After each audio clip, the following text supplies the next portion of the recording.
Hello everyone, welcome to NnN Novel Time. Today I'm going to read Harry Potter and the Philosopher's Stone, The Journey from Platform 9 and 3/4, Part 3.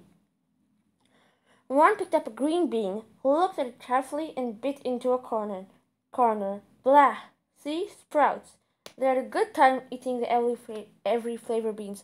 Harry got toast, coconut, baked bean, strawberry, curry, grass, coffee, sardine, and he was even brave enough to nibble the end of a funny grey one Ron wouldn't touch, which turned out to be pepper. The countryside, now flying past the window, was becoming wilder. The neat fields had gone. Now there were woods, twisting rivers, and dark green hills. There was a knock on the door of the compartment, and the round-faced boy Harry had passed on platform 9 3/4 came in. He looked tearful. "Sorry," he said, "but have you seen the toad at all?" When they shook their heads, he wailed, "I've lost him. He keeps getting away from me." "He'll turn up," said Harry. "Yes," said the boy miserably. "Well, if you see him—" He left. "Don't know why so bothered," said Ron. "If I'd brought a toad, I'd lose it as quick as I could. Mind you, I've brought Scrabbers, so I can't talk." The rat was still snoozing on Ron's lap. "He might have died and you won't even know the difference," said Ron in disgust. "I tried to turn him yellow yesterday, but to make it more interesting, but the spell didn't work. I'll show you. Look." He rummaged around his trunk and pulled out a very battered-looking wand. It was chipped in places and something was glinting at the end. Unicorn hairs nearly poking out. Anyway, he's just raised his wand when the compartment door slid open again. The toadless boy was back, but this time with a girl. He had a girl with him. She was already wearing her new Hogwarts robes. Has anyone seen a toad? Neville's lost one," she said. She had a bossy sort of voice, lots of bushy brown hair, and rather large front teeth. "We've already told him we haven't seen it," said Ron, but the girl wasn't listening. She was looking at the wand in his hand. "Oh, are you doing magic? Let's see, then." She sat down. Ron looked taken aback. All right." He cleared his voice. "Sunshine daisies, buttermellow turned a stupid fat rat yellow." He waved his wand, but nothing happened. Scrabbers stayed grey and fast asleep. "Are you sure that's a real spell?" "Well, it's not very good, is it?" said the girl. "I've tried a few simple spells just for practice, and it all worked for me. Nobody in my family is magical at all. It was ever such a surprise when I got my letter, but I was ever so pleased, of course. I mean, it's the very best school of witchcraft there is, I've heard. I've learned all our set books by heart. Of course, I just hope it'll be enough.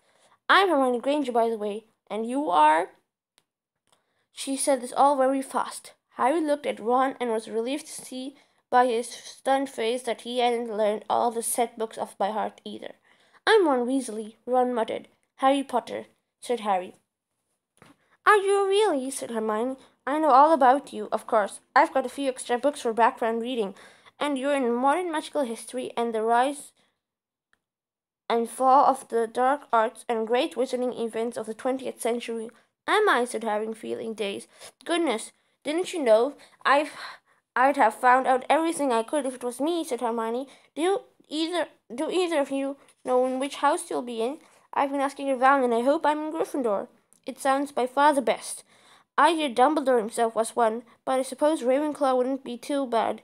Anyway, we'd better go and look for Neville's toad. You two better get changed. You know, I expect we'll be there soon." As she left, taking the toadless boy with her. "Whatever house I'm in, I hope she's not in it," said Ron. He threw his wand back into his trunk. "Stupid spell. George gave it to me. Bet he knew it was dead." "What house are your brothers in?" asked Harry. "Gryffindor," said Ron. Gloom seemed to be settling on him again. "Mom and Dad were in it too. I don't know what they'll say if I'm not. I don't suppose Ravenclaw would be too bad, but imagine if they put me in Slytherin. That's the house. You know who was in." "Yeah," said Ron. He flopped back into his seat, looking depressed. "You know, I think the end of Scrabber's whiskers are a bit lighter," said Harry, trying to take Ron's mind off houses. "So, what do your oldest brothers do now they've left Hogwarts anyway?" Harry was wondering what a wizard did once he'd finished Hogwarts school. Charlie's in Romania studying dragons, and Bill's in Africa doing something for Gringotts, said Ron. Did you hear about Gringotts? It's been all over the Daily Prophet, but I don't suppose you'd get it with muggles. Someone tried to rob a high security vault. Harry stared. Really? What happened to them? Nothing. That's why it's such big news. They haven't been caught. My dad says it must be a powerful dark wizard to get round Gringotts, but I don't think it took anything away. That's what's odd. Of course, everyone gets scared when something like this happens in case you know who's behind it. Harry turned the news over his mind. He was starting to get a prickle of fear every time you know who was mentioned. He supposed this is what all part of entering the magical world. But it had been a lot more comfortable saying Voldemort without worrying. What's your Quidditch team? Ron asked. I don't know any, said Harry, confused. What? Ron looked dumbfounded. Oh, wait, it's the best game in the world. And he was off, explaining all about the four balls and the positions and of 7 players, describing famous games he'd been to with his brothers and the broomsticks he'd like to get if he had the money.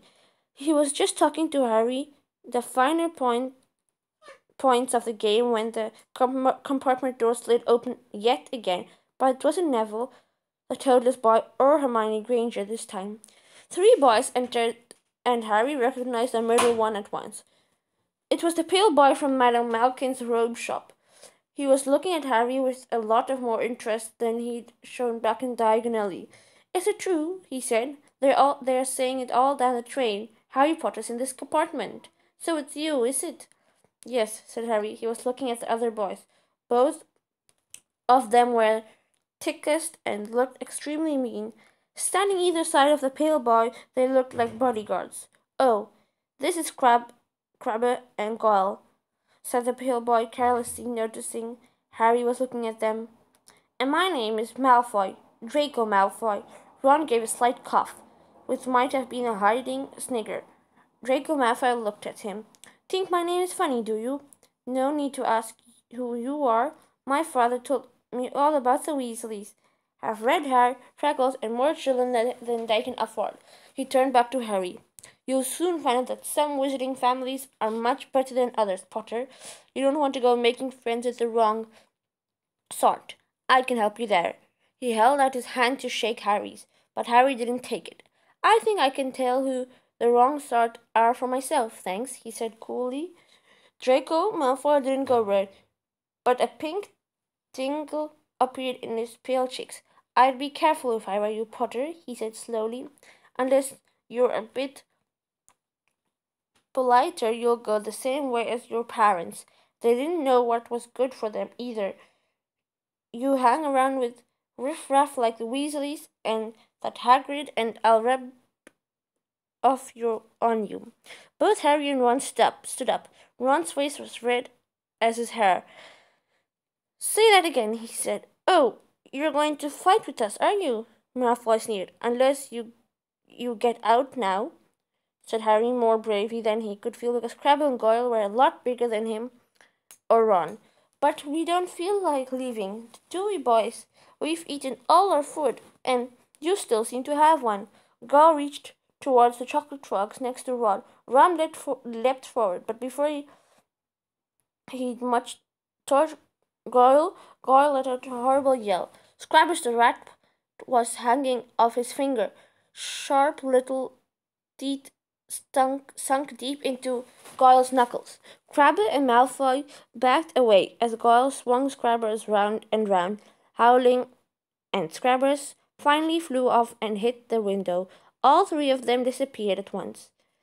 Perhaps they thought there were more rats lurking among the sweets, or perhaps they'd heard footsteps because a second later Hermione Granger came in.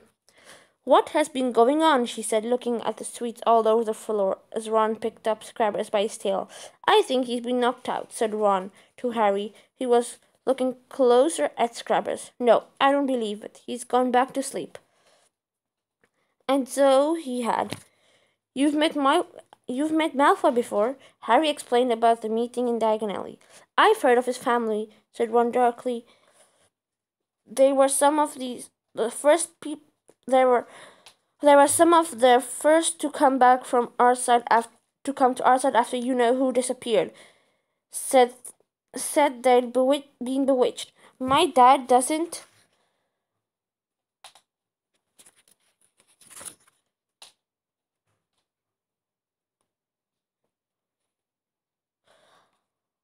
My dad doesn't believe it.